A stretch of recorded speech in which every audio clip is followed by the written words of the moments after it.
السلام علیکم ورحمۃ اللہ وبرکاتہ۔ الحمد للہ نحمده ونستعینه ونستغفره ونعوذ باللہ من شرور انفسنا ومن سیئات اعمالنا، اشہد ان لا الہ الا اللہ وحدہ لا شریک له وأشهد أن محمدًا عبده ورسوله صلى الله عليه وعلى آله وصحبه وسلم۔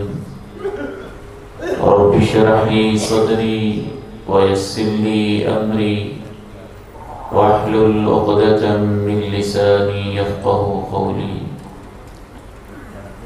اللهم انفعني بما علمتني وعلمني ما ينفعني وزدني علما، أما بعد، أعوذ بالله السميع العليم من الشيطان الرجيم، من همزه ونفخه ونفثه، بسم الله الرحمن الرحيم۔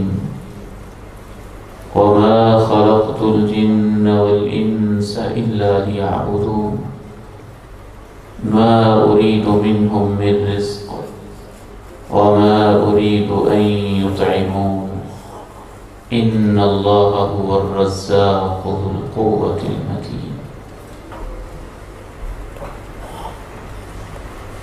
وقال عز من قائل سبحانه وتعالى: وأمر أهلك بالصلاة واصطبر عليها۔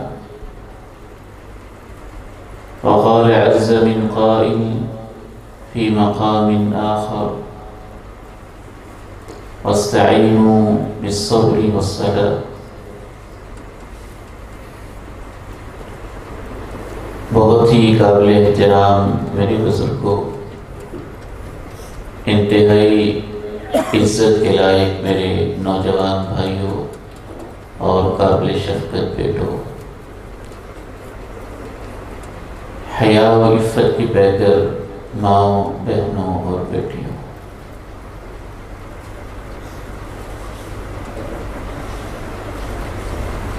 یہ کائنات جو ہماری آنکھوں کے سامنے موجود ہے،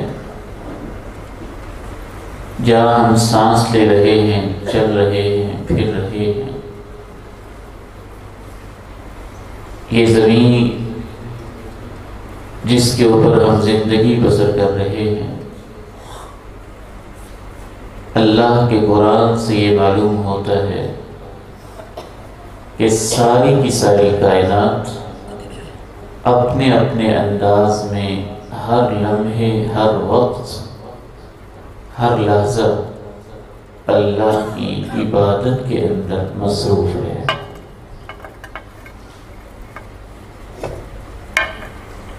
قرآن مجید سے یہ محسوس ہوتا ہے کہ سورج مشرق سے نکلتا ہے، مغرب میں جا کے ڈوب جاتا ہے، غروب ہو جاتا ہے۔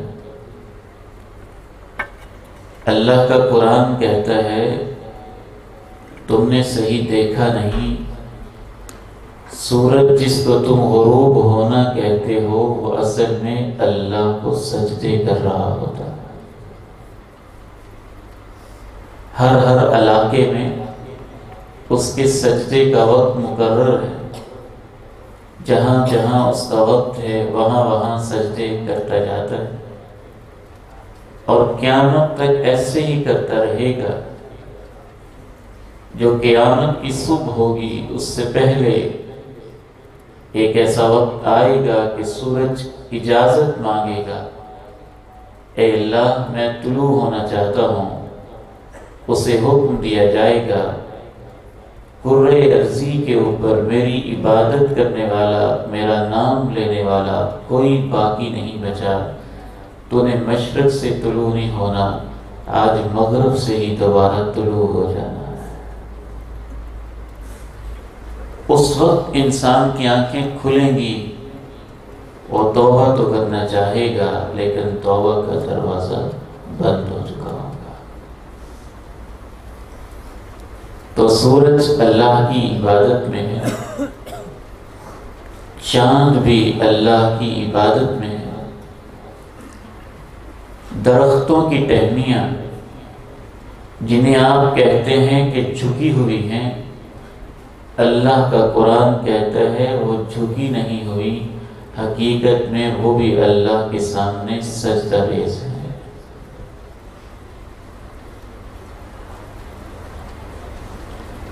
اس کائنات کی سخت ترین چیز پتھر ہے، پتھر پتھر کے اندر سے چشمے پھوٹتے ہیں، پانی بہتا ہے۔ اللہ کا قرآن یہ اشارہ کرتا ہے کہ وہ جو چشمے ہیں اور پانی بہتا ہے وہ پانی نہیں ہے، حقیقت میں وہ پتھر کے سینے میں بھی جب اللہ کا خوف پیدا ہوتا ہے تو اس کے بھی عبادت کا اور آنسو بہانے کا اور خشیت کا وہ ایک انداز ہوتا ہے۔ بکریاں، بھیڑیں، گائے، بھینس، یہ چوپائے، میرا احساس یہ کہتا ہے کہ جس دن سے پیدا ہوئے اس دن سے لے کے زندگی کے آخری سانس تک یہ جو چار ٹانگوں کے اوپر کھڑے گردنوں کو جھکائے ہوتے ہیں، یوں لگتا ہے جیسے یہ ساری زندگی اللہ کے سامنے رکوع کرتے رہتے ہیں۔ اور یہ ساری باتیں اللہ تعالیٰ نے مختلف آیات میں قرآن مجید کے اندر بتائی ہیں۔ ان میں سے چند آیات اور ان کا ترجمہ میں آپ کے سامنے رکھتا ہوں تاکہ آپ میرے ساتھ مل کر ان آیات میں غور و فکر کر سکیں۔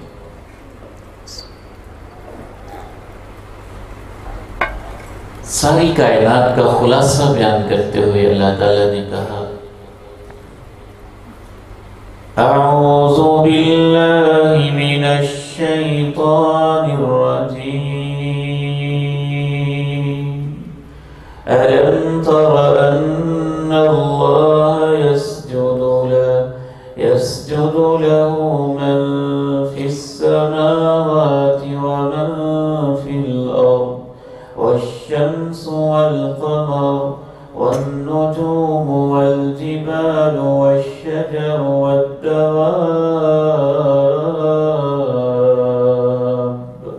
وكثير من الناس وكثير حق عليه العذاب ومن يهن الله فما له من مكرم إن الله يفعل ما يشاء۔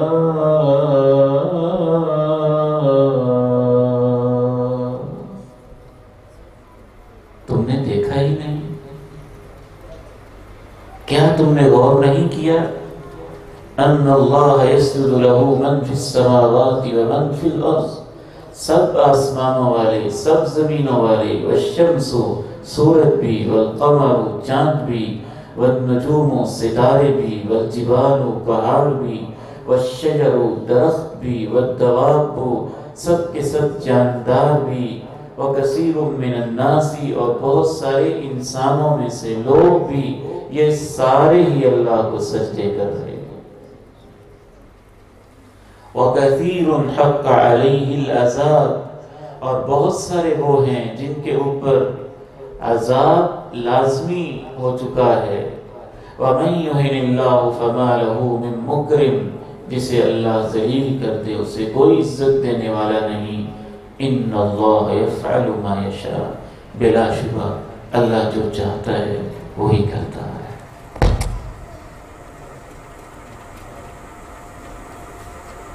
اس کائنات کی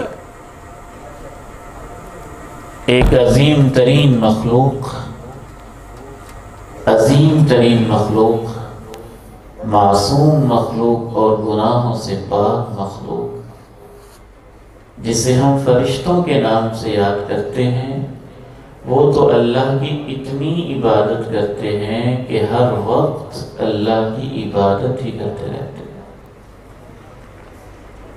يسبحون الليل والنهار لا يفترون لا يعصون الله ما أمرهم ويفعلون ما يؤمرون.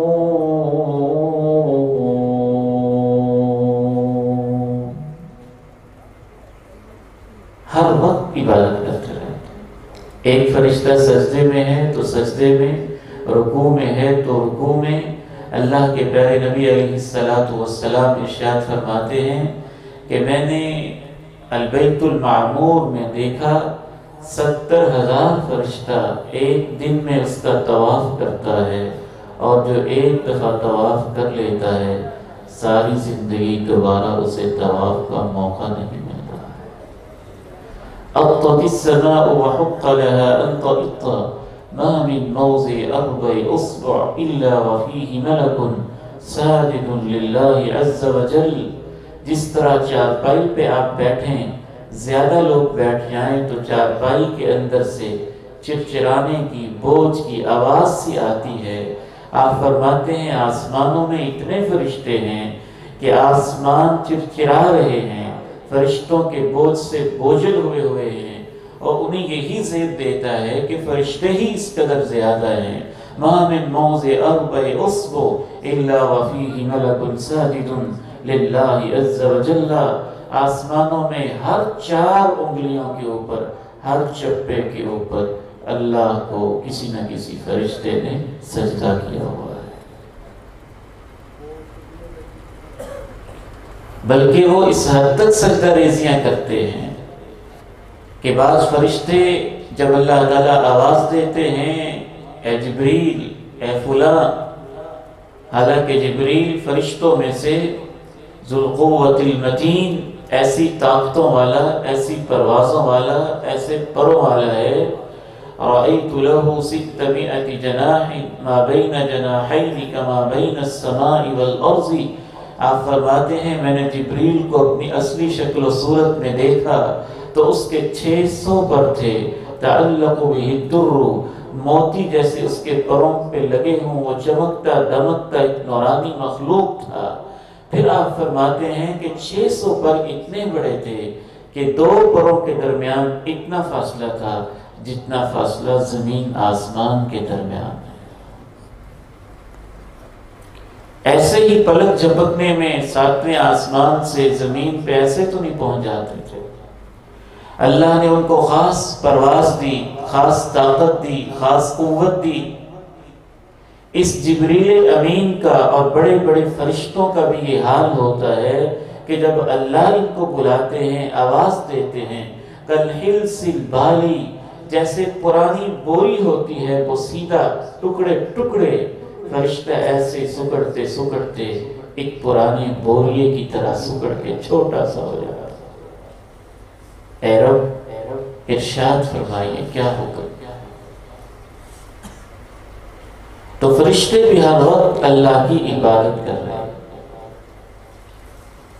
یہاں تک ایک بات میں نے آپ کو سمجھائی، قرآن و سنت کی روشنی میں عرض کی کہ پوری کائنات اللہ کی عبادت میں ہے.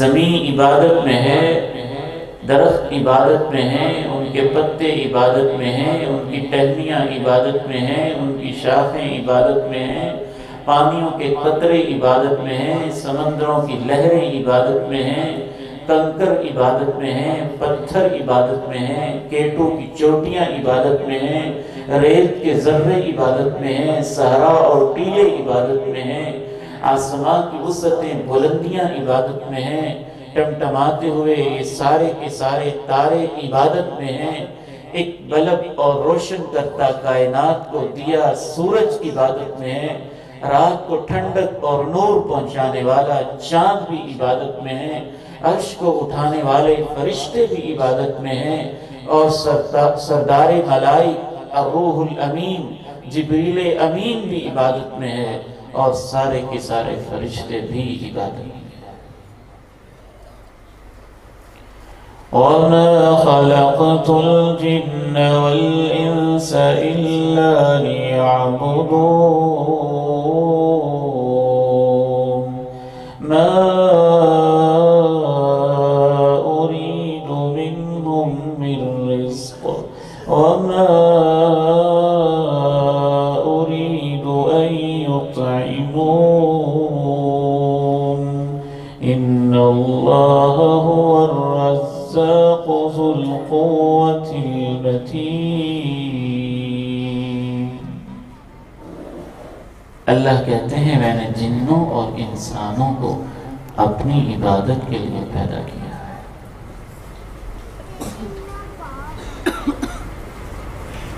آخری چند منٹ کے اندر یہی بات ہم نے سمجھنی ہے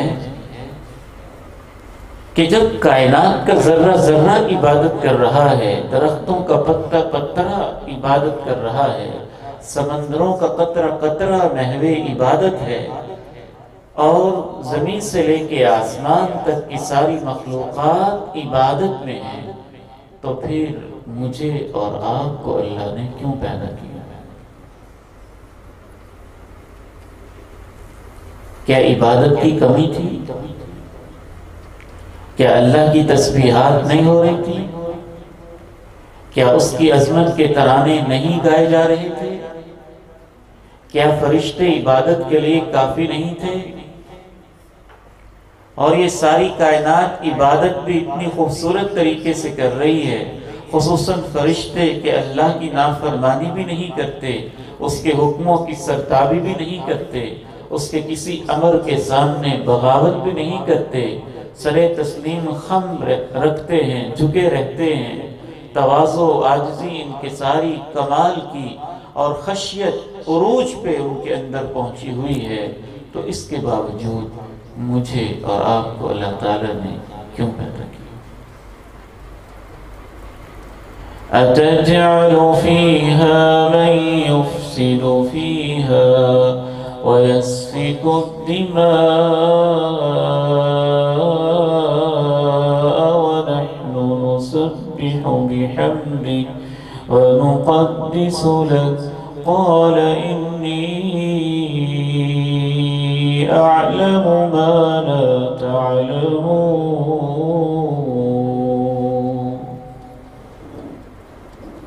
اس فسادی انسان کو اللہ نے کیوں پیدا کیا؟ جس نے خون بہائے، جس نے لاشیں گرائیں،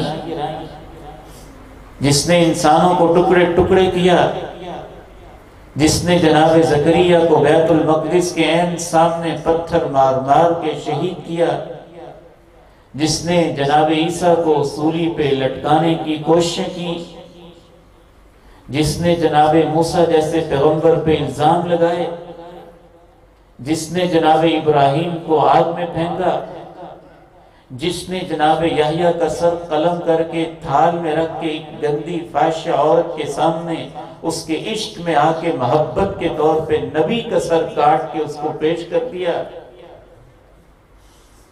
أَتَجْعَلُ فِيهَا مَن يُفْسِدُ فِيهَا وَيَسْفِكُ الدِّمَاءَ وَنَحْنُ نُسَبِّحُ بِحَمْدِكَ وَنُقَدِّسُ لَكَ قَالَ إِنِّي أَعْلَمُ مَا لَا تَعْلَمُونَ۔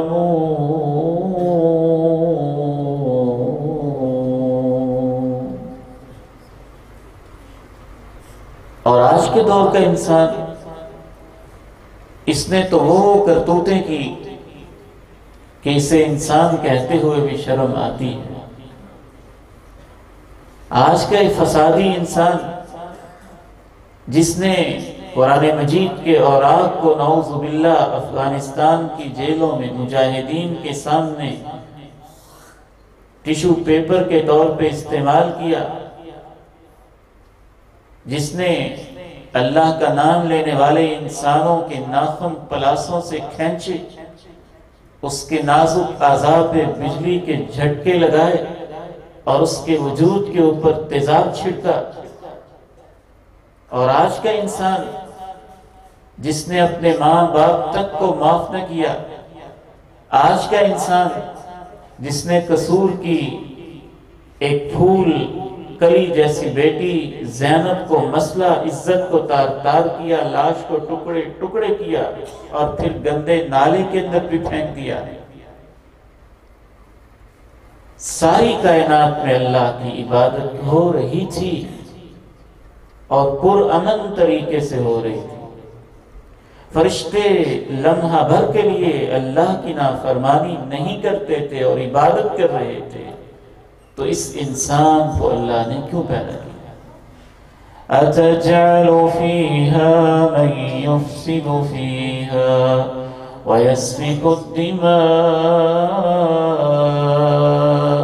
وَنَحْنُ نُسَبِّحُ بِحَمْدِكَ وَنُقَدِّسُ لَكَ قَالَ إِنِّي أَعْلَمُ مَا لَا تَعْلَمُونَ۔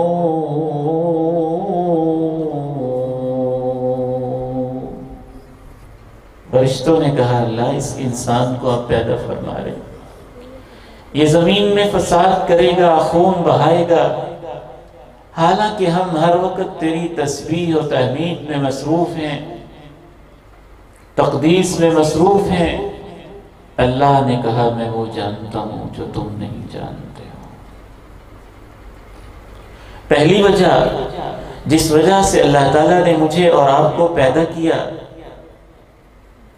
کہ اللہ امتحان لینا چاہتے تھے، فرشتے عبادت کر رہے تھے، بغیر امتحان کے کر رہے تھے، ان کے سامنے آزمائشیں نہیں تھی، ان کے سامنے دشمن نہیں تھے، ان کے سامنے مار کے نہیں تھے، ان کے سامنے حق و باطل کی جنگیں نہیں تھی، ان کے سامنے برائیوں کے جذبے نہیں تھے، ان کے سامنے یہ سارے سلسلے نہیں تھے۔ اللہ رب العزت یہ چاہتے تھے کہ اس دنیا کو امتحان کے طور پہ بنایا جائے اور امتحان دینے کے لیے ایک انسان کا انتخاب کیا جائے، وہ انسان پھر زمین پہ اترے، امتحان میں آئے، مار کے لگیں۔ ایک طرف اگر وہ لوگ پیدا ہوں جنہوں نے آگ جلائی اور اس کو آگ میں پھینکا اور وقت کے نمرود پیدا ہوں، تو دوسری طرف وہ انسان بھی ہو جو آگ میں کود کر بھی رب کی طرف نگاہیں اٹھا کے کہے حسبنا اللہ و نعم الوکیل۔ ایک طرف فرعون ہو جو 50,000 کے قریب بچوں کا قاتل ہو، ظالم ہو، اپنے مخالفوں کو نیچے لٹا کے اوپر کیل گاڑ دیتا ہو، اور دوسری طرف وہ ایک صنف نازک آسیہ بھی ہو جو کیا کہے رب ابن لی عندک بیتا فی الجنہ ونجنی من فرعون وعملی ونجنی من القوم الظالمین۔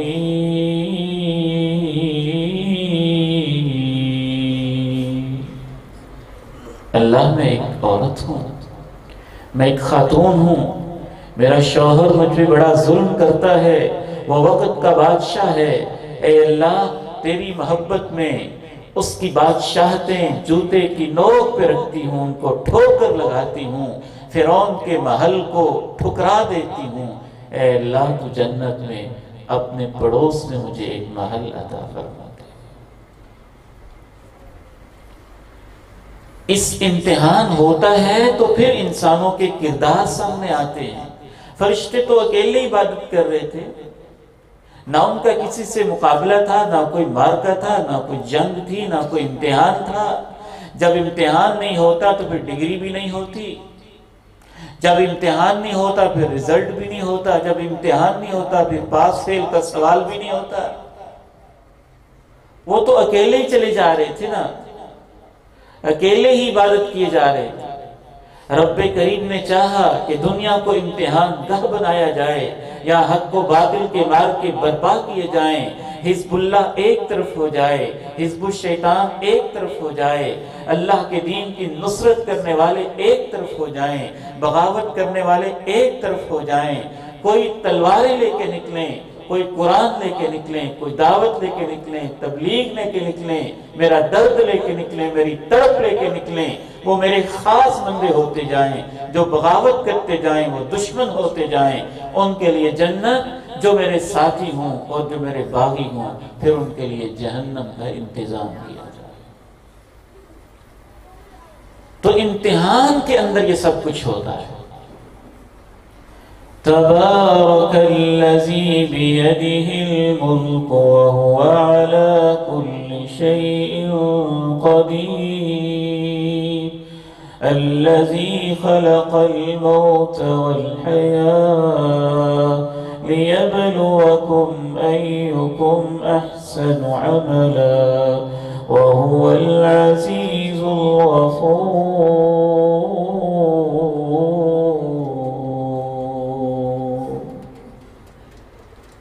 پہلی وجہ یہ تھی۔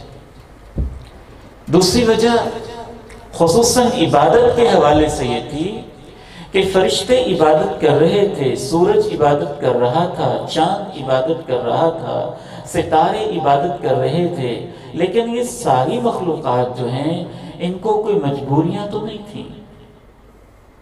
نہ انہوں نے دکان کھولنی ہے، نہ انہوں نے کاروبار کرنا ہے، نہ انہوں نے ذمہ دارہ کرنا ہے، نہ ان کو ملازمت کرنی ہے، نہ ان کو دفتر میں جانا ہے، نہ ان کی شادی بیاہ کے اولادوں کے مسائل ہیں، اور نہ ہی فرشتوں نے مختلف قسم کی ذمہ داریاں، گھر کی کفالت، اخراجات، بچوں کی پرورش، اس طرح کے مسائل ہیں۔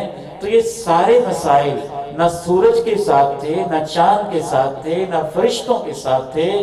اللہ رب العزت یہ چاہتے تھے کہ ایک ایسے انسان کو پیدا کیا جائے جو دیکھنے میں چھوٹا ہو، لیکن اس کے ارادے پوری کائنات سے اور کیٹو کی چوٹیوں سے بلند ہوں، جو دیکھنے میں 5، 6، 7، 8 فٹ کا ہو، لیکن اس کے دل کی گہرائیاں سمندر سے گہری ہوں، جو دیکھنے میں چھوٹا سا ہو لیکن اس کی نگاہیں کائنات سے پار گزر جاتی ہوں۔ اور پھر وہ انسان اس کائنات میں رہتے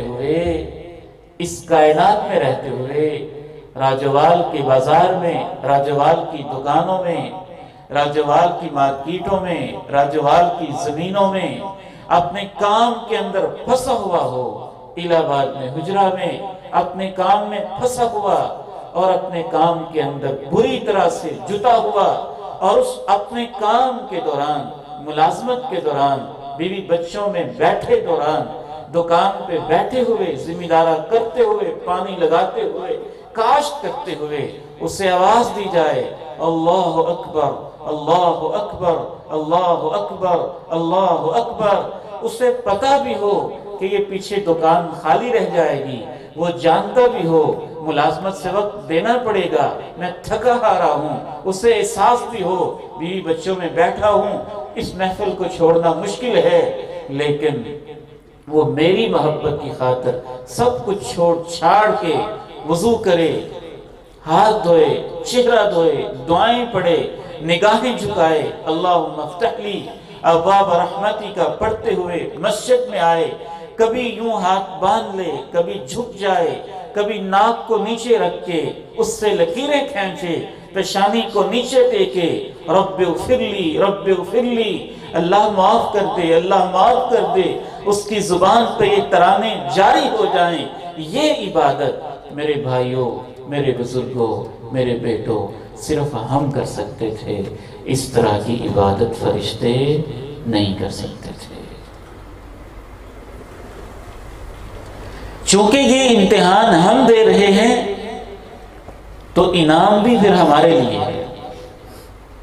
میرے علم میں کوئی ایسی آیت نہیں ہے، کوئی ایسی حدیث نہیں ہے جس میں یہ بتایا گیا ہو کہ فلاں فرشتے نے عبادت کی تو اس کو اتنا ثواب، یا اس کے لیے اتنی بڑی جنت، یا اس کے لیے جنت الفردوس، یا اس کے لیے جنت عدن، یا اس کے لیے جنت میں ایک محل، یا اس کے لیے جنت میں ایک گھر، یا اس کے لیے جنت کی حوریں، یا اس کے لیے جنت کے باغات، یا اس کے لیے جنت کی نعمتیں۔ کم از کم میرے ناقص مطالعے کے مطابق ایسی کوئی حدیث نہیں ہے۔ وجہ یہی ہے کہ وہ امتحان میں آئے نہیں، وہ تو امتحان دینے سے پوری کائنات خوف محسوس کرتی تھی۔ اس امتحان کی ذمہ داری انسان نے اٹھائی۔ اِنَّا عَرَضْنَا الْأَمَانَةَ عَلَى السَّمَاوَاتِ وَالْأَرْضِ وَالْجِبَالِ فأبين أن يحملنها وأشفقن منها وحملها الإنسان، انسان نے اس ذمہ داری کو اٹھایا۔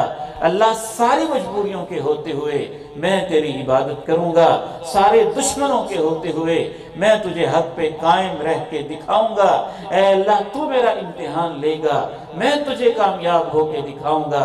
یہی وجہ ہے کہ اس کی عبادت اللہ کو اتنی پیاری لگتی ہے۔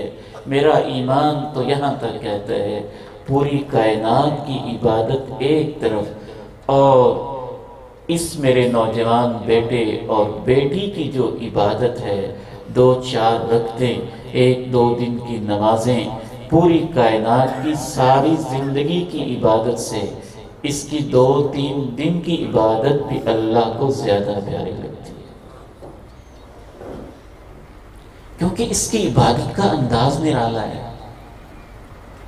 اس طرح کا انداز فرشتوں میں نہیں دیکھا گیا، باقی مخلوقات میں نہیں دیکھا گیا۔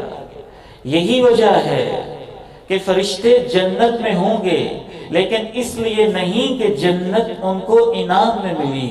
فرشتے جنت کے دروازوں پہ اس لیے کھڑے ہوں گے کہ جو امتحان دے کے جنت کی ڈگریاں لے کے آیا ہے، وہ جنت کے دروازوں پہ اللہ کے ان بندوں کا استقبال کر رہے ہیں۔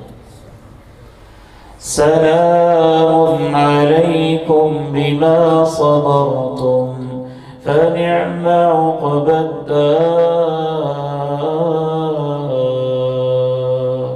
سلام علیکم سلام علیکم۔ آخری بات عرض کر کے میں آپ سے اجازت چاہتا ہوں۔ آج کل ہم بہانہ بناتے ہیں، بہت مصروفیت ہے،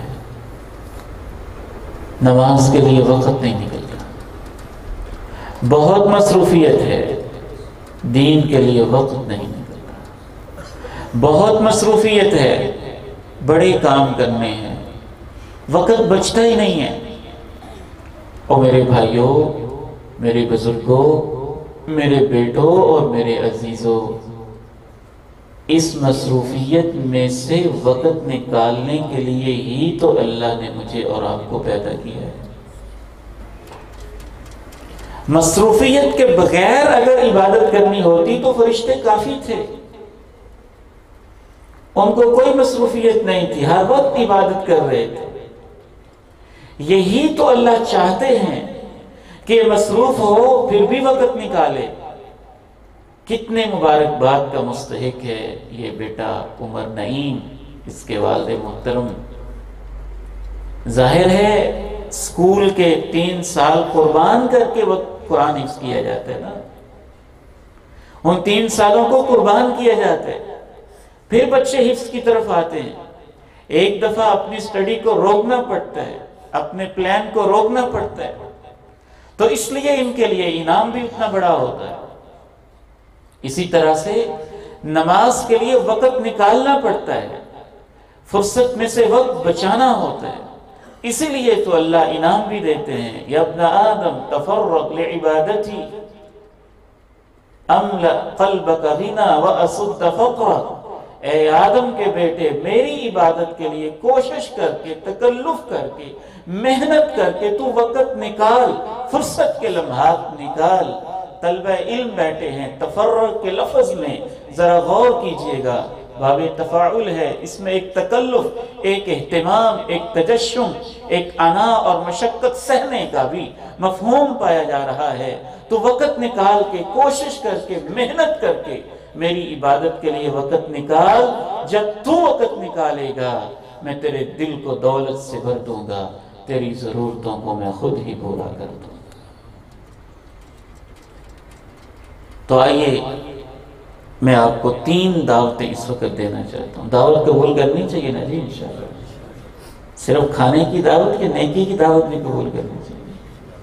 نیکی کی دعوت بھی قبول کرنی چاہیے۔ پہلی دعوت، اپنے ہر گھر میں سے ایک بچہ قرآن مجید کی تعلیم کے لیے وقف کر دے، انشاءاللہ بہت برکتیں ہوں گی۔ جنہوں نے اپنے بچے وقف کیے ہوئے ہیں اللہ تعالیٰ ان کو قبول فرما لے۔ ذہین بچہ میرٹ اور معیار کے مطابق۔